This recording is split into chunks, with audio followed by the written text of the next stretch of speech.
संत मत्ती के सुसमाचार अध्याय 4 प्रभु की परीक्षा। उस समय आत्मा ईसा को निर्जन प्रदेश ले चला, जिससे शैतान उसकी परीक्षा ले ले।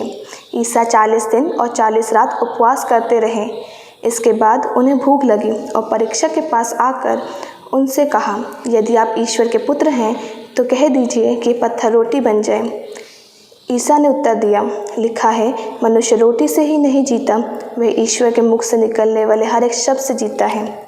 तब शैतान उन्हें पवित्र नगर ले जाकर मंदिर के शिखर पर खड़ा कर दिया और कहा, यदि आप ईश्वर के पुत्र हैं तो नीचे कूद जाइए, क्योंकि लिखा है, तुम्हारे विषय में वह अपने दूतों को आदेश देगा, वे तुम्हें अपने हाथों पर संभाल लेंगे कि कहीं तुम्हारे पैरों पर पत्थर से चोट न लगे। ईसा ने उनसे कहा, यह भी लिखा है, अपने प्रभु ईश्वर की परीक्षा मत लो।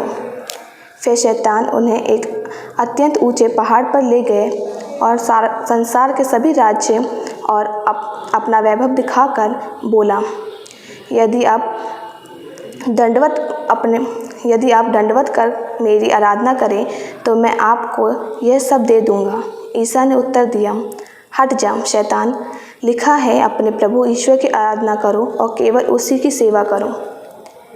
इस पर शैतान ने उन्हें छोड़कर चला गया और अब दूत आकर उनकी सेवा परिचय करने लगे। गलीलिया में पुनः आगमन। ईसा ने जब यह सुना कि यूहन्ना गिरफ्तार हो गया है तो वे गलीलिया चले गए। वे नासरत नगर छोड़कर जबूलून और नफ्ताली के प्रांत में समुद्र के किनारे बसे हुए कफरनाहुम नगर में रहने लगे।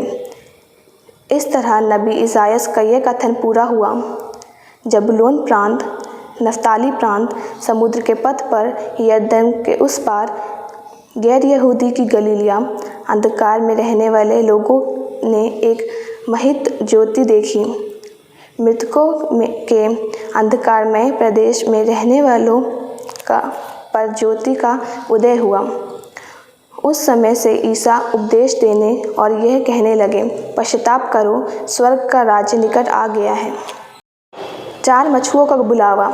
गलीलिया के समुद्र के किनारे टहलते हुए ईसा ने 2 भाइयों को देखा, सिमोन जो पेतरुस कहलाता था और उसका भाई अंद्रयास को।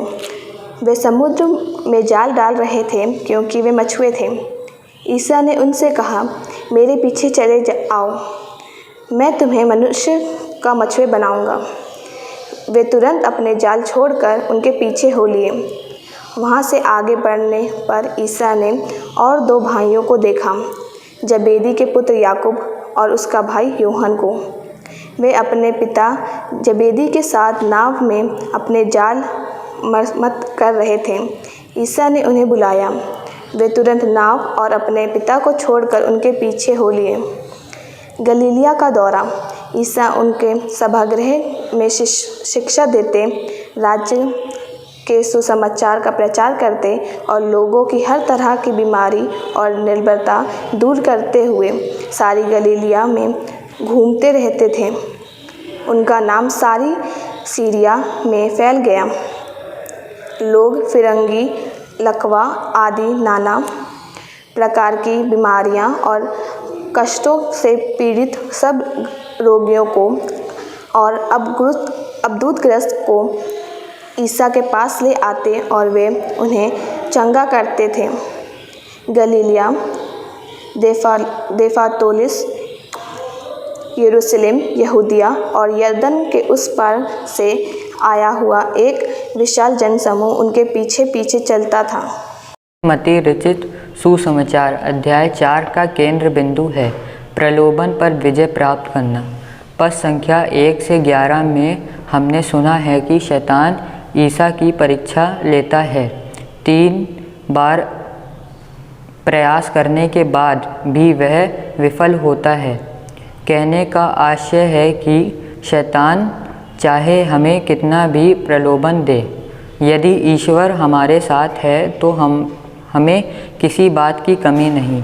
तीतुस के नाम लिखे अपने पत्र अध्याय 2 पद संख्या 12 में संत पौलुस कहते हैं, ईश्वर की कृपा हमें यह शिक्षा देती है कि आधार्मिकता एवं विषय वासना त्याग कर हम इस पृथ्वी पर संयम, न्याय तथा भक्ति का जीवन बिताएं।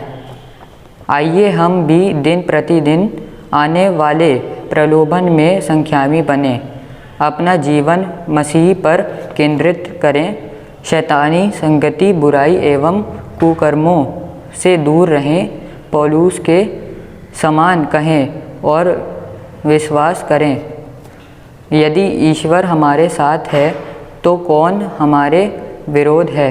आमीन।